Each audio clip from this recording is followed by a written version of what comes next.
اور جہاں جہاں بھی جنگ آزادی کے جذبے دیکھے گئے ہیں اور انگریزوں کی دشمنی سے کے لیے ہندوستانی عوام سڑکوں پر آئے ہیں اور انہوں نے انگریز کے ظلم و جبر کا سامنا کیا ہے اور مقابلہ کیا ہے، یہ روح پھونکی ہوئی ہے انہیں اکابر دیوبند کی۔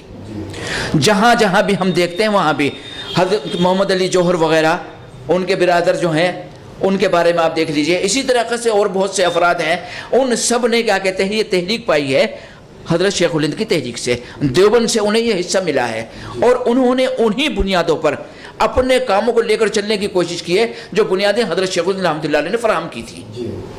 دیوبند کی اس تحریک میں، جنگ آزادی کی تحریک میں، جیسے کہ ہمارے برادران وطن ہیں، بہت سارے لیڈران ہیں، کبھی ان کا بھی آنا ہوا، جیسے گاندھی جی ہیں یا اور لوگ ہیں، ان کی بھی یہاں سے دیوبند سے وابستگی رہی ہے؟ حضرت مولانا ابوالکلام آزاد صاحب رحمۃ اللہ علیہ دیوبند آئے ہیں اور صرف اسی غرض سے آئے ہیں، انہوں نے حضرت شیخ الہند سے ملاقات کی ہے۔ حضرت شیخ الہند کو ایک مرکزی شخصیت کی حیثیت حاصل تھی، ان سے واقف گاندھی جی بھی تھے، جواہر لال نہرو بھی تھے، دیوبند تو ان حضرات کا آنا نہیں ہوا، لیکن وہ ان کے کارہائے نمایاں سے اور ان کے جذب خالص سے بہت اچھی طرح سے آگاہ تھے۔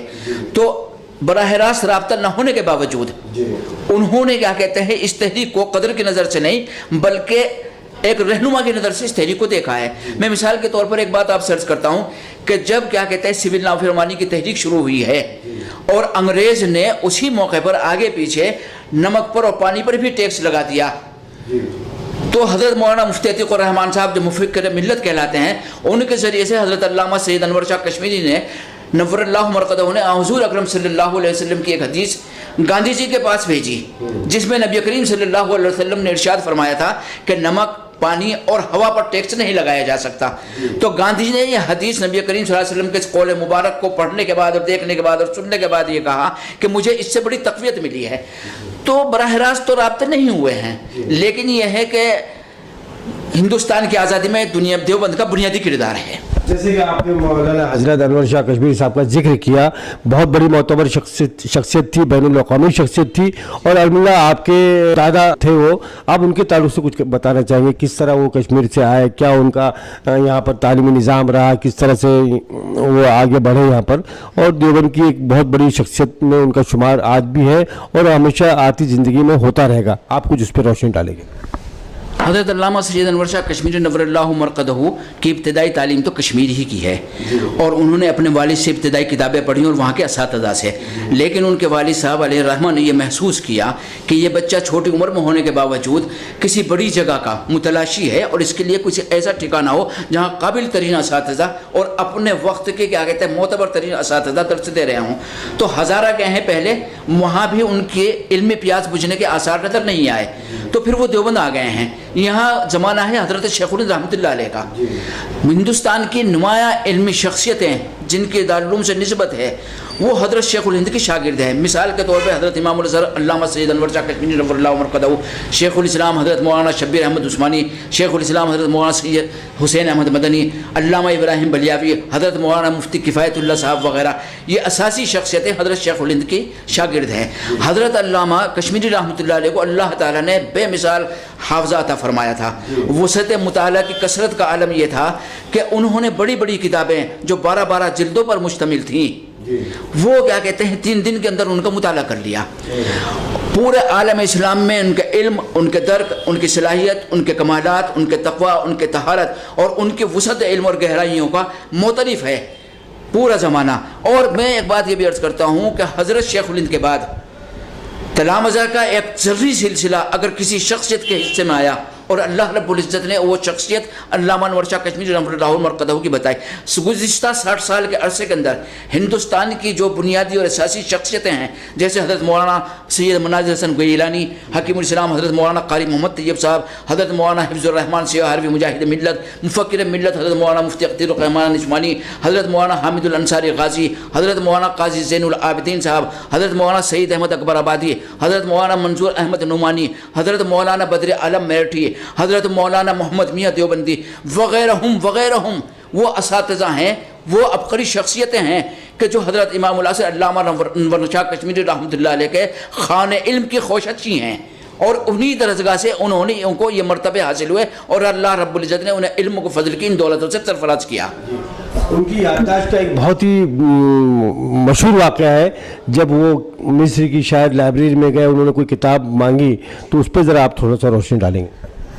دراصل حافظہ چونکہ مثالی تھا حضرت علامہ انور شاہ کشمیری رحمۃ اللہ علیہ کا، اور ان کا خود بھی کہنا تھا اور اس کا مشاہدہ بھی کیا ہے لوگوں نے کہ اگر میں نے 40 سال پہلے کسی کتاب کو سرسری نظر سے بھی دیکھا ہے تو وہ میری ذہن سے محو نہیں ہوئی اور میں نے اسے بھلایا نہیں.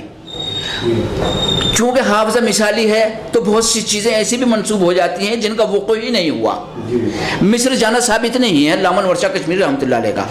علامہ کے انتقال کے بعد حضرت مولانا سید یوسف بنوری جو محدث شہیر کے حیثیت سے ہیں اور حضرت مولانا سید احمد رضا بجنوری جو صاحب انوار الباری ہیں، یہ حضرات مصر گئے ہیں حضرت شاہ صاحب کی کتابوں کی طباعت کے سلسلے میں. علامہ انور شاہ کشمیری کا جانا نہیں ہوا اور وہ نور العزا سے متعلق جو مشہور واقعہ ہے کتاب سے متعلق وہ سامنے نہیں آیا.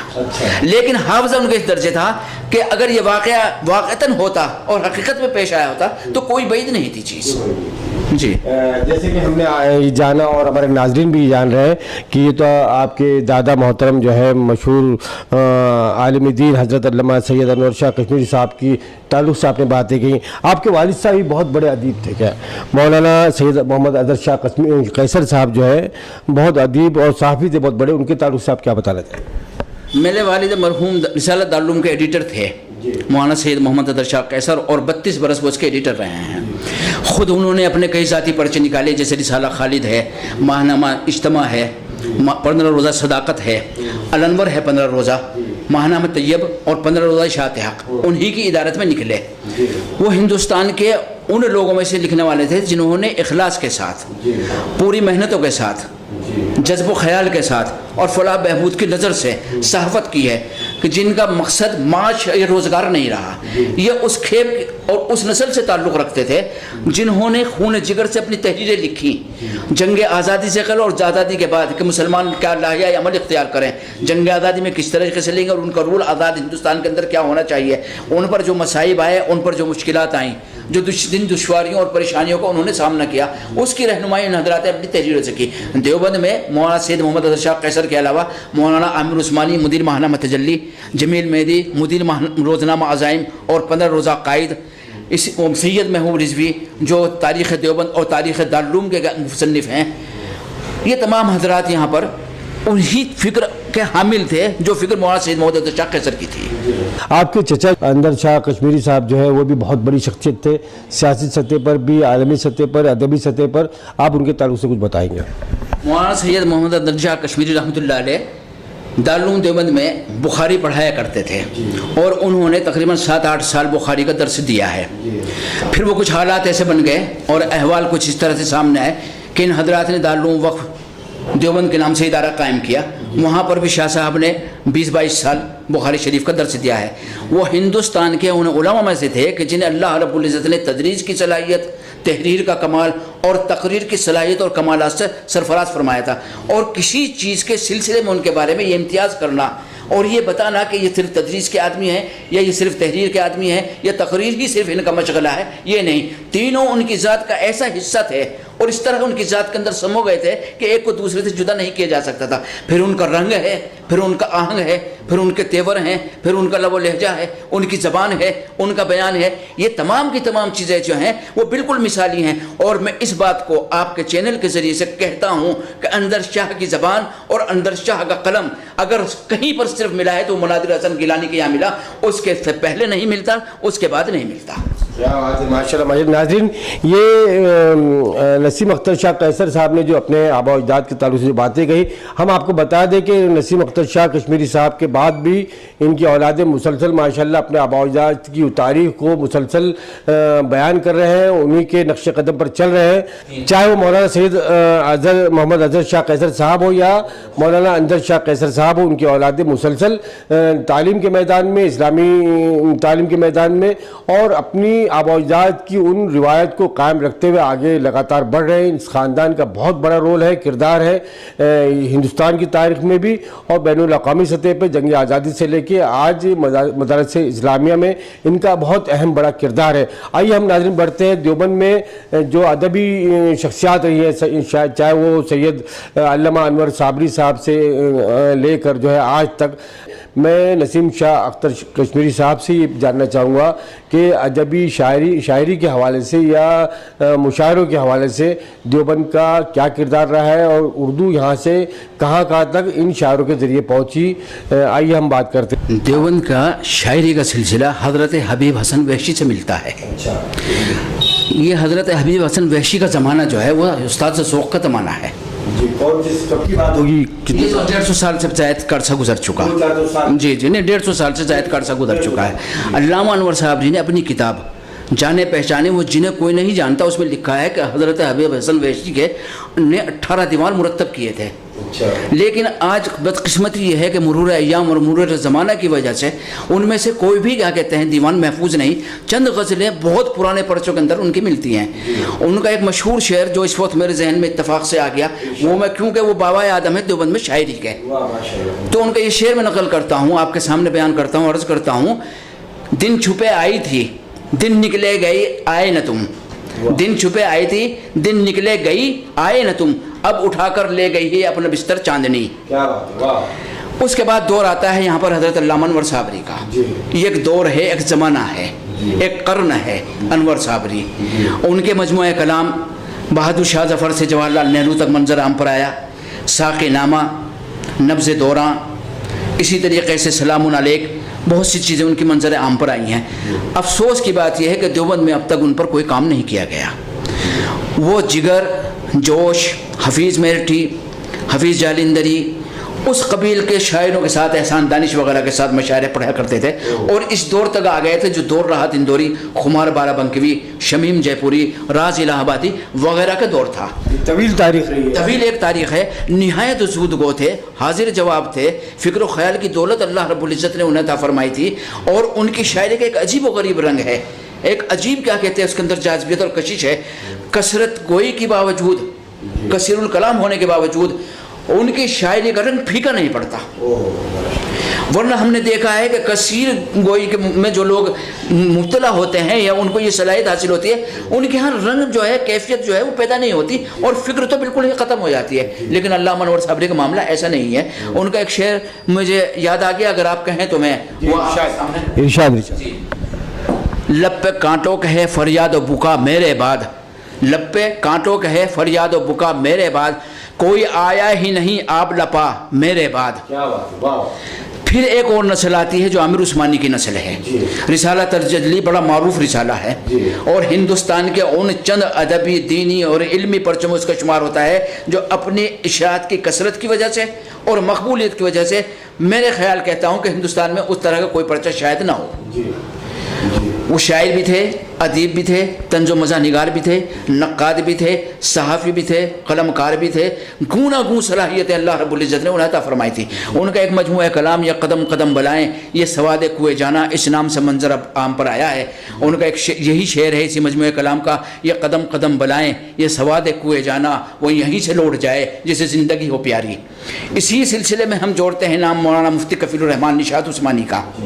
وہ مولانا مفتی فضل الرحمان ہلال عثمانی کے بھائی تھے اور مشہور خاندان جو علامہ شبیر احمد عثمانی, مولانا مفتی تقی الرحمان عثمانی, عتیق الرحمان عثمانی, مولانا فضل الرحمان عثمانی, مولانا مفتی عزیز الرحمان عثمانی کا ہے, اسی خاندان کے ایک فرد تھے. ان کا بھی ایک مجموعہ کلام شناسہ کے نام سے آیا اور اس کی پیشانی پر لوح پر جو شعر درج تھا وہ بھی میرے ذہن میں محفوظ ہے. 10 سال ہو گئے ہیں کہ سنگ و خشت در و دیوار لپٹ کر روئے, سنگ و خشت در و دیوار لپٹ کر روئے, اجنبی شہر بھی برسوں کا شناسہ نکلا. اس سلسلے کو ہم آگے بڑھاتے ہیں مولانا قمر عثمانی کی صورت میں جو استاد دارالعلوم وقف دیوبند ہے. اسی سلسلے کی ایک اہم اور مضبوط ترین کڑی تاجدار تاج, اللہ رب العزت نے انہیں کلام کی صلاحیتوں سے نوازا تھا اور ان کی فکر جو ہے وہ دیوبند میں کسی اور شاعر کی فکر مجھے نظر نہیں آتی. احتجاج ان کی شاعری کی بنیاد ہے, سچ اور حق گوئی ان کا وتیرہ اور طریقہ ہے. اپنی بات کو مکمل طریقے سے ادا کرنے کا سلیقہ اللہ رب العزت نے خوب عطا فرمایا تھا. اور پھر انا اور خودداری,